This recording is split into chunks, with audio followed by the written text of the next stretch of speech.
It's been more than 4 years since the Obamas left the White House. It was a moment the former president describes as bittersweet in his book. Hello, everybody. Partly because they were leaving, and partly because of what he thought might happen to the country. You write about Sarah Palin, about her brief ascendancy, Right. and you talk about dark spirits that had long been lurking on the edges of the Republican Party coming center stage. Did you ever think it would get this dark? No. I thought that there were enough guardrails institutionally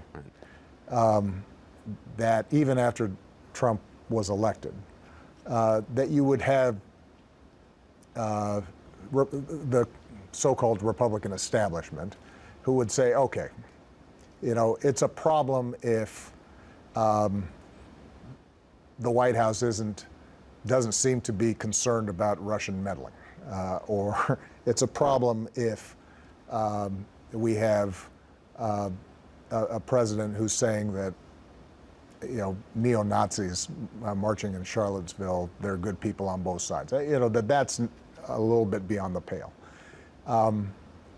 And the degree to which we did not see that Republican establishment say, hold on, time out, that's not acceptable, that's not who we are, but rather be cowed into accepting it, and then finally culminating in January 6th, where what originally was, oh, don't worry, this isn't going anywhere, we're just letting Trump and others vent, and then suddenly you now have large portions of an elected Congress going along with the falsehood that there were problems with the election. And the leadership of the GOP, briefly for one night when they still had this sort of scent of fear in them, going against the president. And then poof, suddenly everybody was back in line. Now, the reason for that is because the base believed it.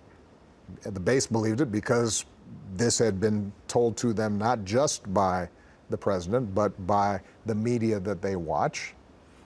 And nobody stood up and said, stop, this is enough. This is not true. I won't say nobody, let me correct it. There were some very brave people who did their jobs, like the Secretary of State in Georgia, who was then viciously attacked for it. And all those congressmen started looking around and they said, you know what, I'll lose my job. I'll get voted out of office. Another way of saying this is I didn't expect that there would be so few people who would say, well, I don't mind losing my office because this is too important. America's too important. Some things are more important than just... Our democracy is too important. We didn't see that. Now, I'm still the hope and change guy, and so my hope is that the tides will turn, but that does require each of us to understand that this experiment in democracy is not self-executing. It doesn't happen just automatically. It happens because each successive generation says these values, these truths we hold self-evident. This is important. We're going to invest in it and sacrifice for it, and we'll stand up for it, even when it's not politically convenient. One of the things you write, we need to explain to each other who we are and where we are going. I mean, as somebody who has dedicated myself to storytelling, that really resonates with me, but I wonder, are we as a country still willing to listen to each other's stories? Well, I think this is the biggest challenge we have, is that we don't have the kinds of shared stories that we used to. There's always been a division along lines of race, right?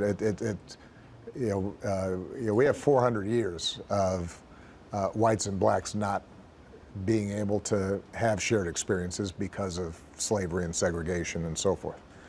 But even within, let's say, the white community, right? The stories of kids who are growing up in Manhattan and the stories of kids who are growing up in Abilene, Texas, and the stories of a kid who's growing up in Montana, those stories no longer meet.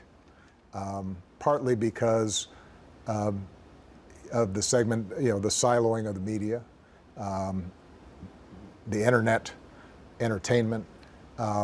We occupy different worlds, and it becomes that much more difficult for us to hear each other, see each other. The thing I learned, first as an organizer and then as an elected official, as a politician, was when you start hearing people's stories, you always find a thread of your own story in somebody else. And the minute that recognition happens, that becomes the basis for a community. But it does seem like something has changed so that it's become so extreme that we're not even allowing ourselves to get into a position where we can see that commonality. I've heard in the past you talk about when you were starting out in politics, you would go down to southern Illinois to very conservative districts. Yeah, they give me a hearing. Right. Yeah. No, and I think that's changed. Part of it is the nationalization of media, the nationalization of politics. The fact is that you used to have a bunch of local newspapers, local TV stations. People weren't having these highly ideological debates, but they were kind of more focused on what's happening day to day. And part of it is also the structure of our economy and our communities. Look, it used to be that a high school, the average high school in America, the average public high school, you would have the banker's kid and the janitor's kid in the same school. And they'd interact, and their parents would be both going to the same football game and would have to know each other. And if it turned out that there was a talented kid of a janitor who also happened to be on the football team, the banker president might say, hey, why don't you come work at the bank here? Because he knew that person. Now we have more economic stratification and segregation. You combine that with racial stratification and the siloing of the media, so you don't have just Walter Cronkite delivering the news, but you have 1,000 different venues.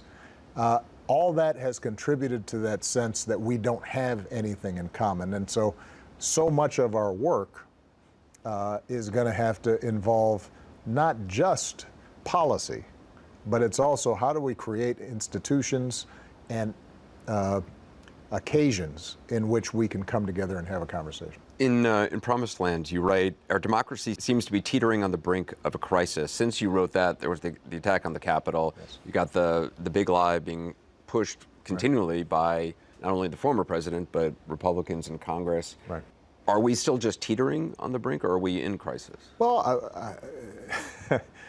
I think we have to worry when one of our major political parties is willing to embrace a way of thinking about our democracy that would be unrecognizable and unacceptable even 5 years ago or a decade ago. When you look at some of the laws that are being passed at the state legislative level, where legislators are basically saying, we're going to take away the certification of election processes from civil servants, secretaries of state, people who are just counting ballots, and we're going to put it in the hands of partisan legislatures who may or may not decide that a state's electoral votes should go to one person or another. And when that's all done against the backdrop of large numbers of Republicans having been convinced wrongly that there was something fishy about the last election, we've got a problem. And this is part of the reason why I think the conversation around voting rights at a national level is important. This is why I think conversations about some of the institutional and structural barriers to our democracy working better, like the elimination of the filibuster or the end to partisan gerrymandering, is important. But this is why it is also important for us to figure out how do we start once again being able to tell a common story about where this country goes. And that is not just the job of politicians, although I think elected officials have an important role. That's where the media is going to have to play an important role. That is where companies have to play an important role. All of us as citizens have to recognize that the path towards an undemocratic America is not going to happen in just one bang. It happens in a series of steps. And when you look at what's happened in places like Hungary and in Poland, that obviously did not have the same traditions, democratic traditions that we did. They weren't as deeply rooted.